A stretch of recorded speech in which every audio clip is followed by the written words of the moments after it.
Bună seara! Începe o nouă ediție România te iubesc. Au trecut câteva luni bune de când războiul amenință granițele Europei. Vieți omenești curmate, orașe întregi ruinate, comunități distruse. Istoria se repetă sub ochii noștri, iar pericolul nu se îndepărtează. Vizităm astăzi Finlanda, țară trecută de mai multe ori prin agresiunea Rusiei și aflată sub trauma unor războaie provocate de vecinul care n-a renunțat la visele imperialiste. Imediat după ce al doilea război mondial s-a terminat, finlandezii și-au conturat strategia de apărare, care are în centrul ei protejarea cetățenilor. Aceștia, la rândul lor, participă activ. Războiul pornit de Rusia în Ucraina a luat prin surprindere Europa dependentă de energia ieftină din răsărit și a dormit în ultimii ani de aparenta schimbare de abordare a moștenitorilor Uniunii Sovietice. Și totuși există o țară care de 80 de ani știe că pericolul vine de la Moscova. Finlanda, un stat care de la încetarea celui de-al doilea război mondial investește constant în protejarea populației. Tuia Karanko este secretarul Asociației Industriei Finlandeze de Apărare. Russia is our neighbor, and we have also very close ties on a personal level between families, and there's been a flourishing tourism industry, trade, and all of that. And of course, it was a shock to Finland to see Russia attacking Ukraine. Aflată în vecinătatea Rusiei, cu aproape 1300 de kilometri de graniță comună, Finlanda are un trecut istoric greu. În 1939 a fost invadată de URSS-ul condus de Stalin și a trecut prin 3 războaie succesive, în urma cărora a pierdut și o parte din teritoriu. We are a small nation of 5.6 million people at the time, and we do have a big neighbor which is rather aggressive at the moment and unpredictable at the moment. După cel de-al doilea război mondial, țara nordică a preferat neutralitatea pentru a nu-și provoca vecinul cu porniri imperialiste, dar și-a dezvoltat constant armata și a construit o infrastructură cu o rețea extinsă de buncăre care are funcționalitate multiplă, de apărare, dar și de utilizare pe timp de pace. I'm afraid that this is something that was anticipated, but to sort of the normal people not following security politics so closely, I think it was a surprise. Sunt peste 5500 de adăposturi de apărare în Helsinki, care pot să protejeze aproape 900.000 de oameni la o populație de 650.000. Diferența sunt turiștii sau oamenii care lucrează din afara orașului. Sub capitala finlandeză a mai fost construit un oraș. Și structura terestră, roca stâncoasă, a permis ca sub Helsinki să se mai construiască un oraș, să se sape. Petri Parvianen este șeful unității de pregătire și apărare civilă la Departamentul pentru Situații de Urgență al orașului Helsinki. Deasupra este o sală de sport și noi suntem în stâncă într-un adăpost subteran. Merihakas Civil Center. Suntem într-un loc unic în Europa, într-un bunker care este proiectat să reziste unui atac nuclear. Suntem în Helsinki, orașul cu cele mai multe adăposturi subterane proiectate pentru astfel de evenimente. A fost construit în 2003. Lot of tunnels, lot of accessories, lot of places. Yes, for 6,000 persons. 6,000. This is again nuclear bomb. This is so strong because we have so thick and strong rock here, over 1 billion year old. And this is prepared even for a nuclear attack? Yes, that's true. All kinds of things you can imagine, huge bombs and also severe or chemical and radiation. We have been building this since World War II. And this is nothing new for us. This is like a bread and butter. And we are still building not like these one, but the small ones. Every house has to build, or every nursery, or hospital, or hotel, or mall. They have to build their own. Question is why? Why? We have huge border with Russia, and that's why we are still doing this. Primul adăpost civil a fost construit în anii 40, dar construcția acestora a continuat în ciuda decadelor de pace. Finlandezii n-au uitat niciodată invazia prin care au trecut. A shelter or a bunker? We call it shelter, but it's kind of bunker. But what makes difference that we are not talking about bomb shelter is that we are talking about shelters, the defense shelters, that we have this all kind of air condition and independent power supply and gas detection and that kind of things. În capitala Finlandei sunt în jur de 60 de adăposturi construite în piatră cu o capacitate de aproape 180.000 de locuri. Majoritatea acestora, 44, au fost construite de municipalitatea Helsinki și sunt administrate de către Departamentul pentru Situații de Urgență din oraș. We will fill these yellow blocks with this kind of toilets. Are you used, if I may? You don't use this, but it's this kind of. It's over nearly 2,000. This is the example. Sunt 2000 de paturi pregătite să fie instalate în caz de necesitate. Wanna try that? Yes, of course. It's comfortable? Pardon? It's comfortable? It's rather comfortable when we think about the water. Yeah.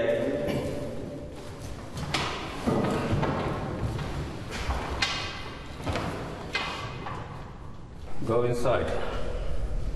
În condiții normale, adăposturile de apărare civilă sunt folosite pentru diverse scopuri: săli de sport, stații de metro sau parcări subterane. Suntem sub un munte de piatră. Aici sunt 4 locuri de joacă, de terenuri, de fotbal sau de hockey în sală. Aici vin tinerii să se antreneze. Acest adăpost a fost construit în 4 ani, câteva mii de metri amenajați în stâncă. Sunt 4 săli mari de sport, dar și locuri de joacă pentru copii, parcare subterană sau restaurant. Another room, another hall. Another hall. This is it. Actually, this is the main entrance. We also use this as some kind of classroom. Visitors are, because visitor groups are here. This is for the pressure, and that's for the gas. This takes the pressure, and then that's another one takes out of those gas or other toxic things. Stânca are o grosime de 30 de metri. Adăpostul este ferit de orice pericol. How many levels are? Actually, you can check it. I can't remember. You want to try? Take time. Yeah. Am plecat să văd câte etaje sunt. Comandantul mi-a spus că nu cred că o să am atâta timp să le văd pe toate.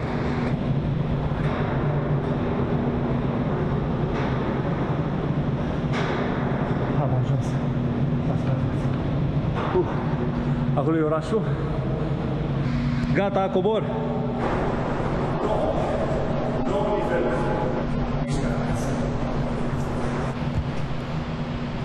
You were the first reporter who made that. Mișcare se poate face oriunde în adăpostul subteran Merihaca. Aici în buncăr e și o sală de sport. Acum e goală pentru că e dimineață și finlandezii în general vin după amiaza, acum la muncă. Oamenii vin în subsol, vin în subteran și se antrenează. Here is the place for the leaders. Yes, yes. The commanders. Yes. Ok. Acum e locul unde se poate face masaj, fizioterapie, acupunctură, dar în vremuri de război sau de cumpănă, aici este comandamentul. În vremuri de pace, ăsta este un loc de joacă pentru copii. Suntem în subsol, suntem sub orașul Helsinki, în adăpostul subteran, unde copiii vin să se joace. Kimmo Kovaca este directorul general al Departamentului pentru Situații de Urgență din Finlanda. Finnish Rescue Services is, you could say, it's responsible of the rescue services, accident prevention, the actual rescue activity, and also when it comes to preparedness for difficult situations and major disasters like floods, storms, fires, and of course the civil defense. Big parts of the civil defense is also coordinated by the rescue services in Finland. Agresiunea Rusiei determină schimbări majore în Europa. In this period we are very concerned about what happened after 24 February. Yeah. All world, all Europe, especially neighbors, look very concerned. Yeah, Well, that's very much the same also here in Finland, and you know that we've been making a very important decisions when it comes to our security, historical decisions when it comes to our historical background. Of course, you could say that in Finland, the big support of that we should be nationally prepared it comes from that idea, from the experience on the wartime, and I think that it's always been a very strong support. Our national comprehensive security system has a very good support from the population and the decision makers. For instance, we've been building civil defense shelters for decades now, and at the moment we have approximately 4.4 million shelter places in 54,000 civil defense shelters, and that also the major part of them are in privately owned buildings. So our national system has a very strong support. Documentul care stă la baza construcției buncărelor este actul de salvare, o lege prin care se stabilesc detaliile acestor adăposturi. Pentru orice imobil sau grup de clădiri la fiecare 1200 de metri pătrați construiți, trebuie făcut și un refugiu. How you communicate? I think it's very important this because it was a pandemic, yes. Now it's a war at the borders. How you communicate with the people, with normal, regular? Well, I think that that's a two-way street. In a way, you could say we've been enjoying in Finland that the population has a very strong trust on authorities.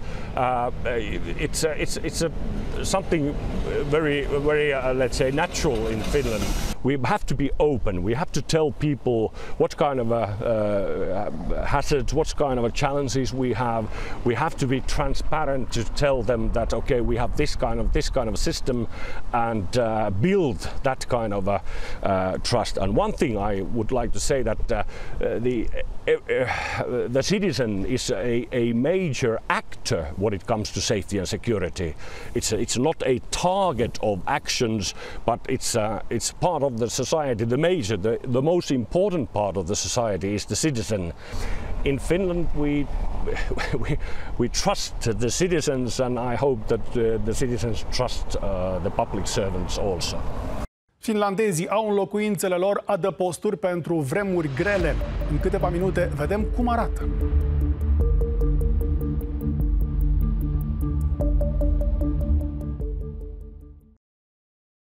O legislație puternică, dar mai ales încrederea între cetățeni și autorități au făcut din Finlanda o țară performantă economic și stabilă.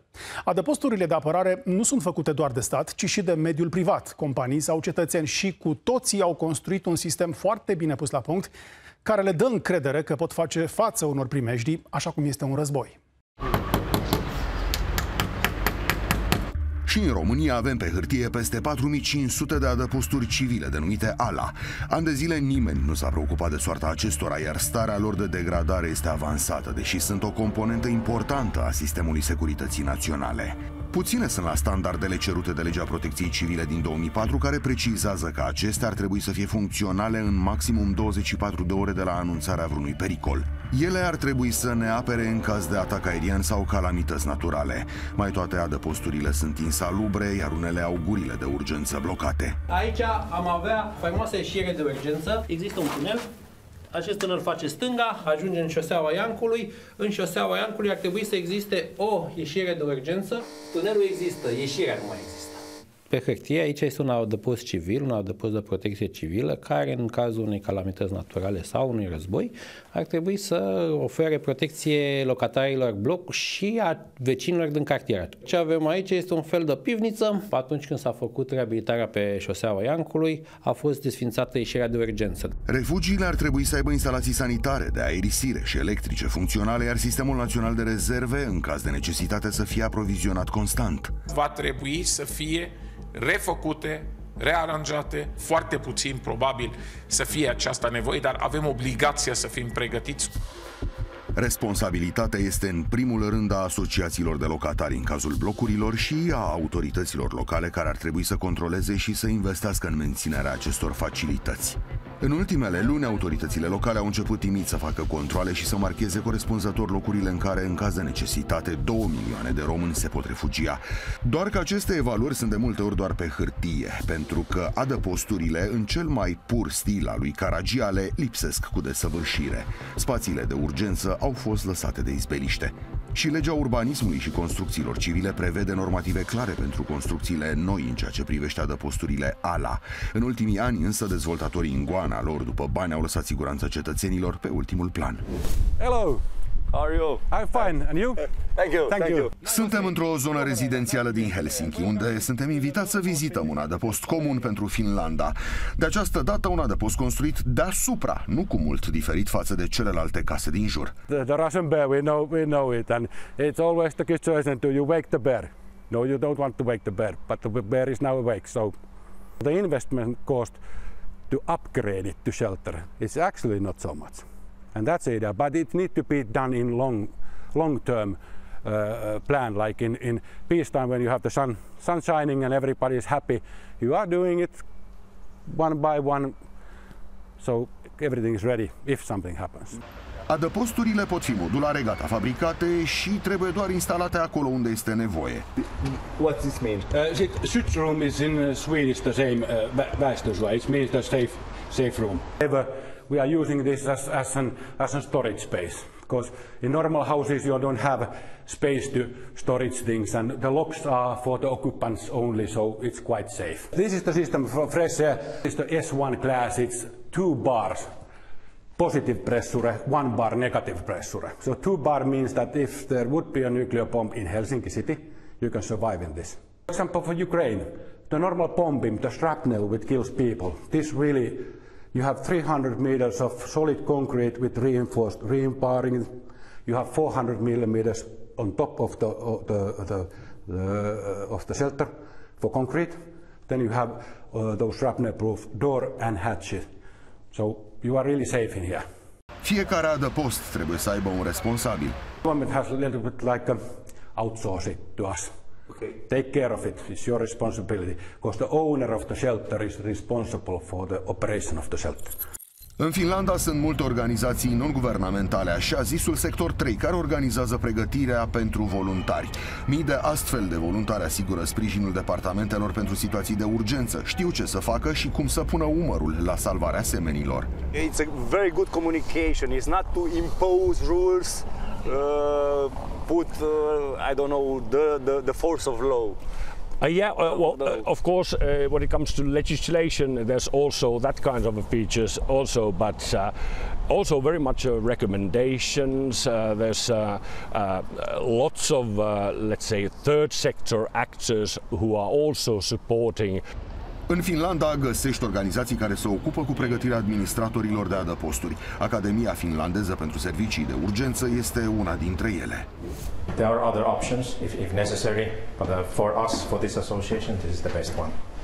This association is a private or links with the state?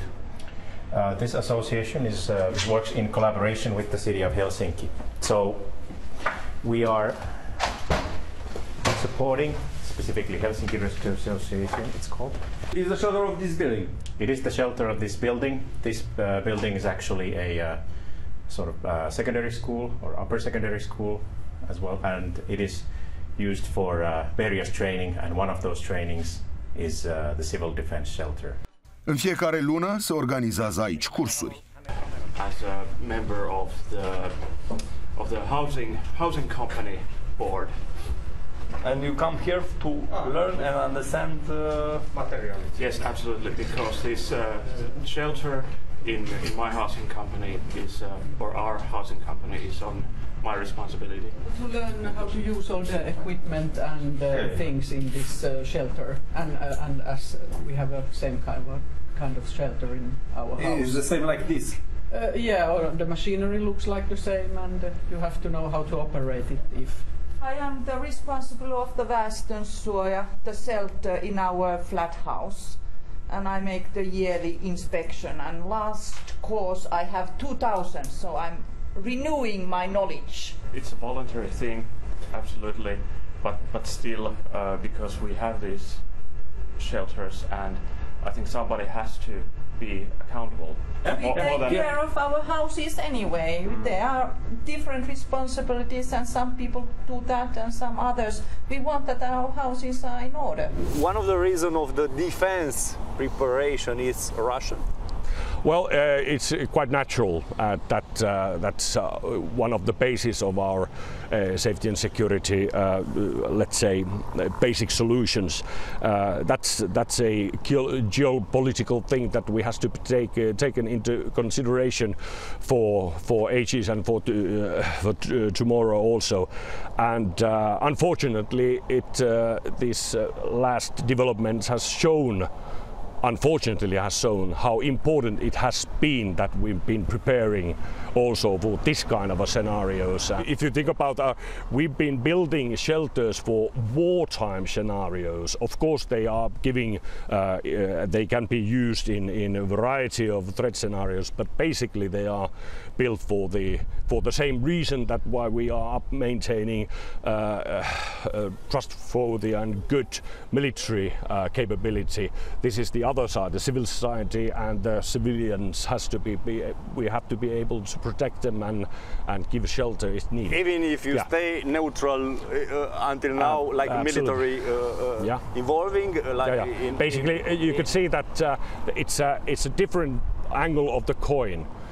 If you are maintaining good military capability, then it's very understandable that you have to have the civil defense or the civil society's side also. The preparedness of the material preparedness, the national emergency supply system, the civil defense shelters being one part of the, let's say, the comprehensive approach. My question now, what's changed after 24 in your approach? Well, you could say that, of course, we've been now reviewing very closely how we were and have been prepared, and we are doing that all the time. But of course, I would like to say that we've been now, let's say, congratulating ourselves that we've been doing the things that we have been doing for last decades. So just 10 or 15 years ago, there's a huge discussion about how necessary the civil defense shelters are. Today, nobody's asking that question anymore. Finlanda a cerut să fie primită în NATO după 80 de ani de neutralitate. Discutăm motivele imediat.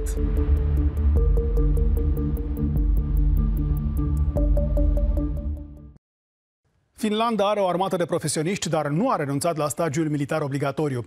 Din cauza războiului din Ucraina, în mai 2022, Suedia și Finlanda au cerut aderarea la NATO, un gest care ar fi părut greu de crezut în urmă cu câțiva ani și care acum se bucură de un sprijin popular masiv. Nordicii și-au creat un sistem de apărare puternic, ce va reprezenta un plus pentru Alianța Nord-Atlantică, care se bazează pe investiții în armată, dar și în sistemul de protecție civilă. În Finlanda s-a dezvoltat în paralel și o industrie care furnizează tot ce este necesar în adăposturile de apărare civilă. This is our main headquarters and our main factory. Welcome in. Basically, we are now standing in a place where all the deliveries are approaching. This is basically the standard set of equipments which is going to the Finnish construction site just exactly for the shelter we just visited. Suntem chiar în Helsinki, în oraș, unde este o fabrică care produce tot ceea ce este necesar pentru un adăpost. All the products we are providing are manufactured and designed here in our design from your Finnish engineer. Yes, exactly. Yeah. Aici roboții lucrează singuri. Ei își fac treaba, ei știu ce să facă pentru că au primit programul cu ceea ce vor trebui să execute. And they are tirelessly working 24/7. Not so many companies worldwide who is doing all the different critical equipment for the shelter, and that's basically because we are the only of the few countries in the world which have the legislation to build those.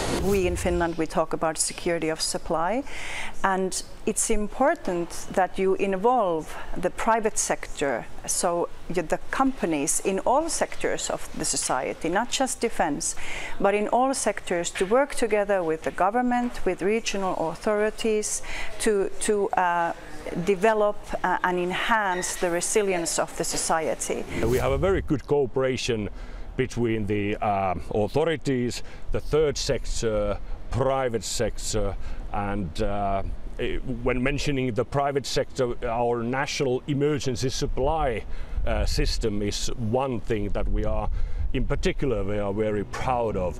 Juha Simola conduce Temet, cel mai mare furnizor de soluții pentru adăposturi din Finlanda și unul dintre cei mai mari din lume. We are preparing different kind of valve systems, CO2 removal systems, different kind of chemical removal systems, valves and blast doors mainly. Of course, we can build also the shelter itself via concrete if needed. That's the reason why we have developed our systems last 70 years, and that's why we are so strong in the worldwide as well. It's an old company.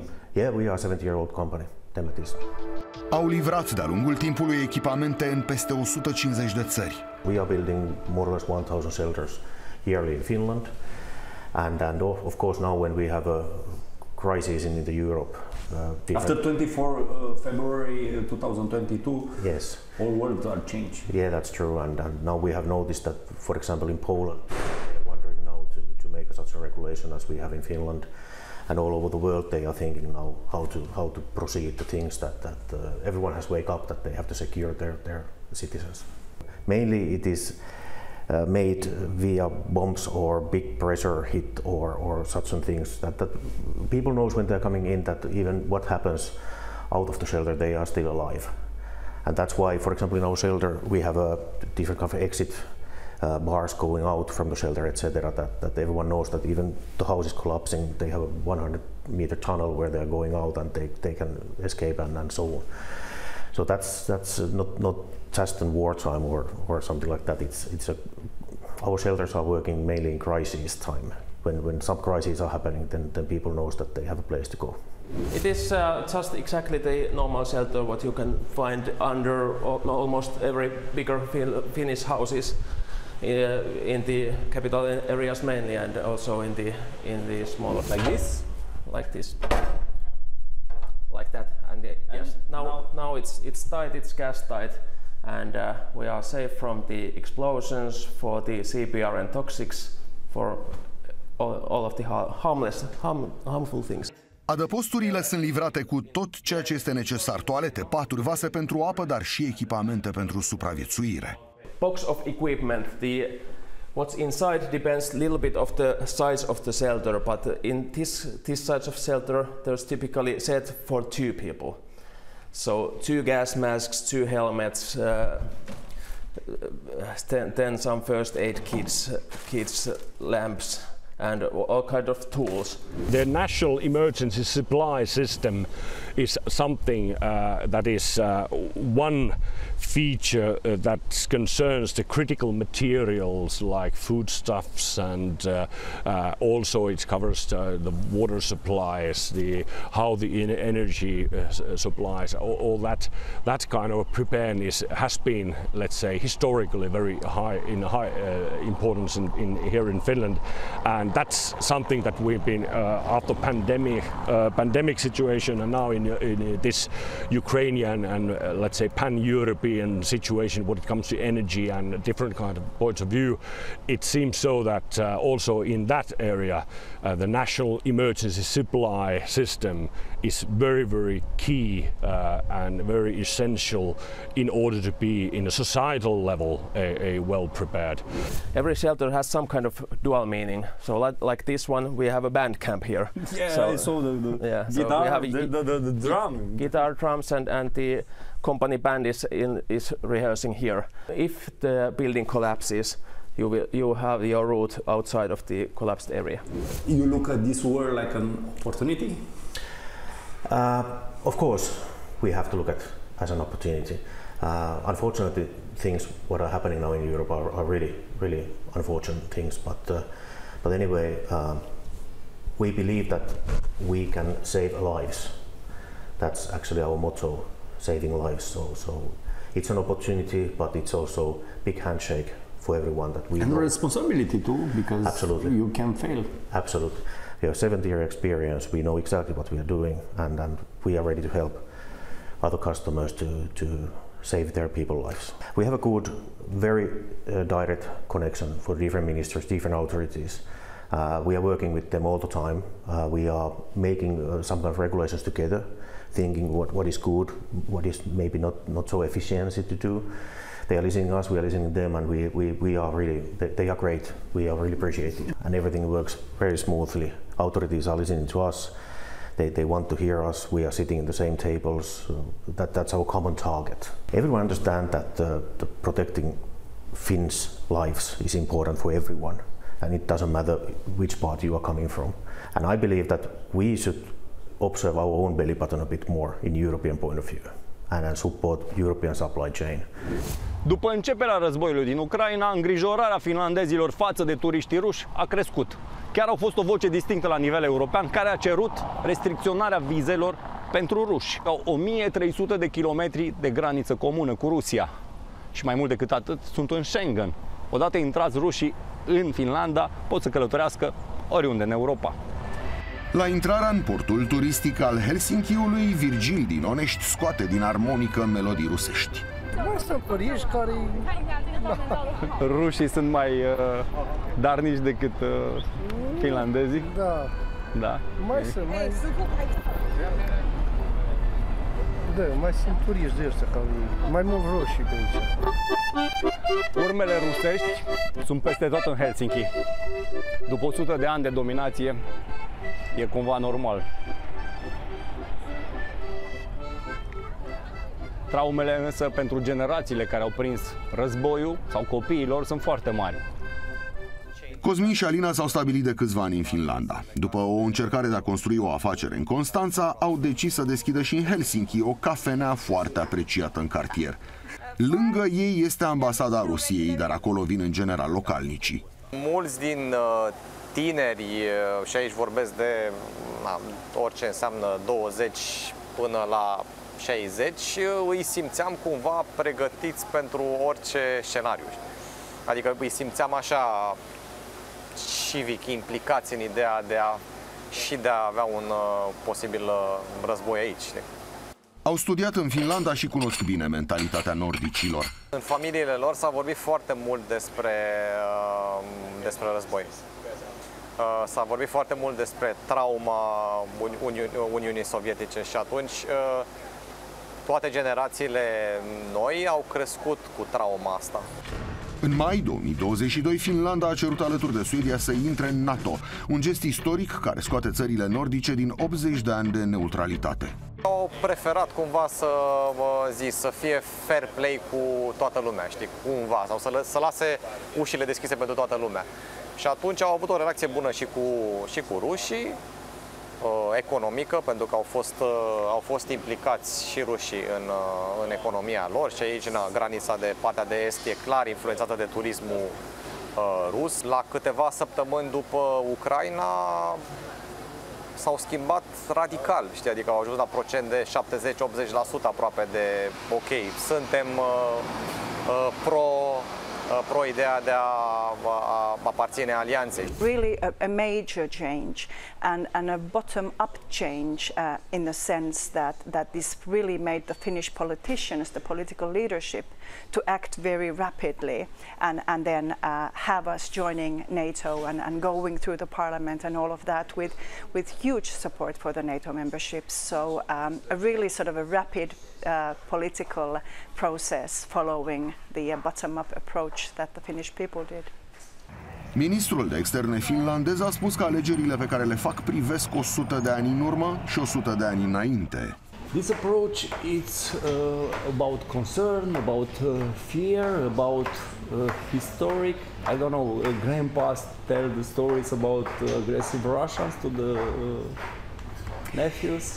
Yes, that is very true. I mean, people my age, all our grandparents were at the war and hopefully lived through it. And so, yes, it is in our DNA. And as I said, we are a peace-loving nation. But I think that with the aggression on Ukraine, it's the unpredictability and sort of... you remember 39? That's right. So sort of we are really trying to find the logic behind this attack. and maybe we are not able to find it. And I think that is also one of the reasons why the support for NATO membership is so high. Even after the breakdown of the Berlin Wall and sort of after the end of the Cold War, we always kept our national defense very strong. So we never changed focus, for example, to crisis management. Of course, we have been doing that very actively as well, but the main task of our defense is to defend the nation. Și întreaga societate finlandeză este mobilizată și hotărâtă să facă față oricărui pericol, fie că este cauzat de natură sau de om. A lot of people involved in your department? Well, in a national level, it's a department here in Ministry of Interior. Then we have altogether 22,000 personnel, 6,000 approximately full-time professionals, and then 15,000 so-called contract firefighters doing the job also. And that is the, let's say, very Finnish approach to have the whole nation covered with the rescue services, and that's a very cost-effective way to have a, let's say, good coverage on the large area of Finland that we have from north to south, fire stations and rescue personnel also in the area. Autoritățile fac exerciții anuale de protecție civilă, care implică populația, dar are și unități la serviciul de urgență foarte bine pregătite pentru orice intervenție ar fi necesară. We start this today's exercise, and today exercise we have this part of lifting the bus. One team take a stabilization of the this side of bus, and the second team do with the lifting on the bus on the other side, and then the stabilization put on in between the lifting and the bus. So it's safety to go check is there any patient in the downstairs bus. Okay guys, let's start. We cover all kind of accidents in Helsinki, fires, car crashes, any kind of what you can imagine. Salvatorii finlandezi sunt pregătiți la cele mai înalte standarde profesionale, atât pentru pace cât și pentru război. And we have Helsinki in the 7th station, and in the summertime we have also in the Viapori Fortress 1 station, so 8 station, and they locate in all around in Helsinki. Yes, so the response is like all the places like the same, that we try to be in 6 minutes, the first unit after the alarm. That kind of accident we have more units here, because now we're just training the lifting the bus, so we do it like 2 units. But normally, of course, there's a paramedics also, because our Helsinki Fire Department also takes the 60,000 paramedic alarms in a year. This heavy rescue unit also experiencing for that user rescue tactic. Totul este foarte bine asigurat și mânuit cu atenție. De altfel, incidentele de muncă în care sunt implicate echipele de salvare sunt foarte rare. Unitățile de salvatori finlandeze sunt cunoscute la nivel european. Sunt foarte bine pregătiți, sunt mobili, sunt rapizi și beneficiază de tehnică. We have a lot of different and heavier equipment comparing for the normal fire truck.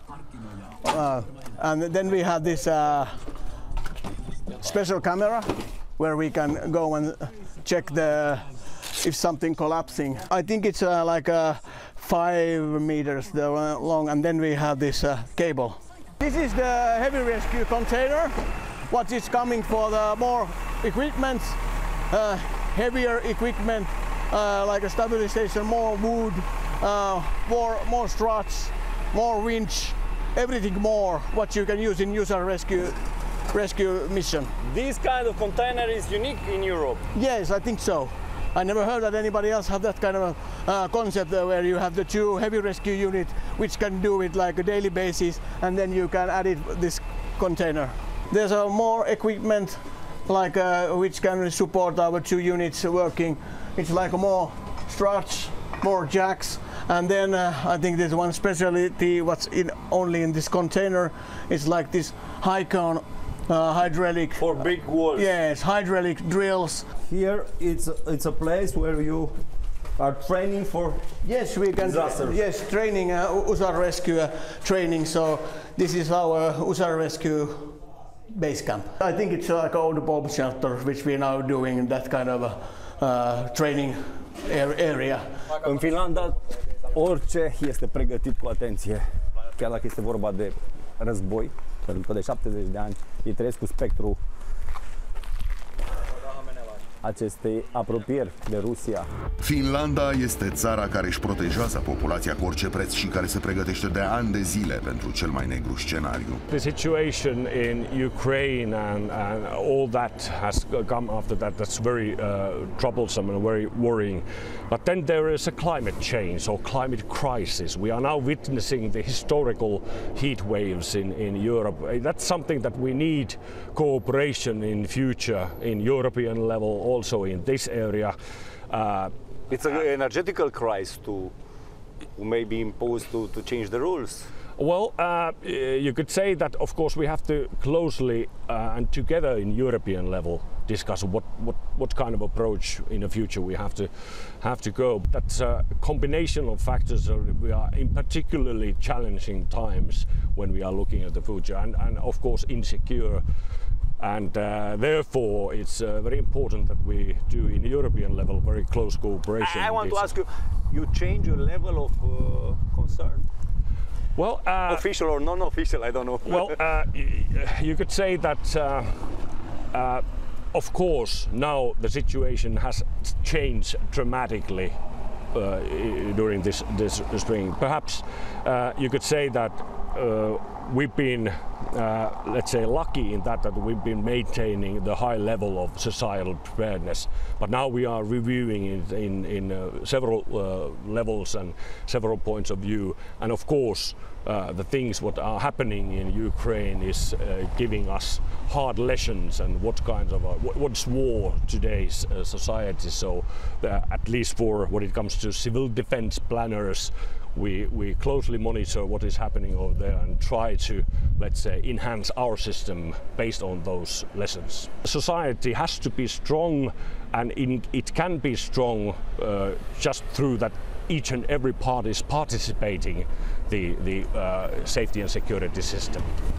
Viziunea finlandeză este o lecție pentru orice popor european. Nu fac niciun compromis atunci când vine vorba despre siguranța cetățenilor. Societatea funcționează atunci când instituțiile lucrează în slujba oamenilor, atunci când mediul privat este partener în proiectele naționale și când apărarea nu este lăsată pe seama altora. Această ediție și altele sunt pe știrileprotv.ro și pe Voio. Atât pentru astăzi, vă las acum cu Știrile ProTV. Toate bune!